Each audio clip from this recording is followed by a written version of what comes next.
Teachers, how did a student almost give you a heart attack? One year, I was lucky enough to have my daughter in my class when she reached 10th grade, but I also had a student named Miles who just couldn't sit still. He constantly bugged the girls, always trying to flirt, and it usually ended with him getting slapped or sent to the office.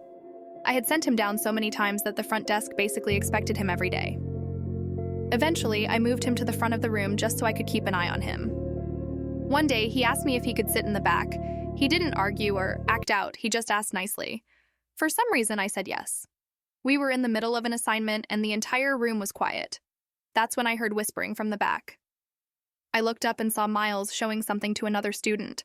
At first glance, it looked exactly like a handgun. I froze. For a second, I didn't know if I was seeing it right. Maybe it was a toy or a prop, but I couldn't tell from where I was sitting, and I knew I needed to get a better look without making a scene. I got up to help a student near the back and used that chance to look again. This time I knew for sure. It wasn't fake. It was real. I felt sweat drip down my face. My hands were shaking while I quietly pulled out my phone under the desk and tried to call 911, but the room was too quiet.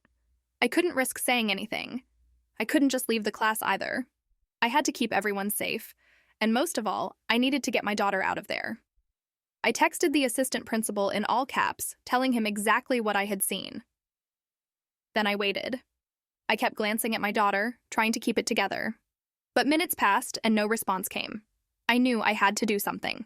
I quietly called over one of the students I trusted and handed her a note I had written.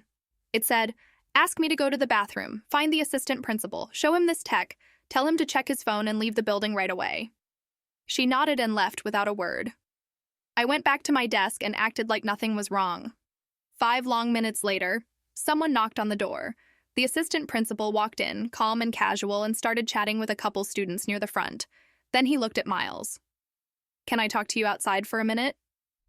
Miles looked a little confused but stood up. As he walked past my daughter's desk, my heart was pounding. The second he stepped into the hallway, security tackled him to the ground. Later, we found out that the weapon in his backpack was real. He had been planning to use it on another student during lunch. That moment still doesn't feel real, but it reminded me how fast everything can change in a single second. I hired a full-time caregiver and made sure she never had to worry again. Do you think I made the right decision?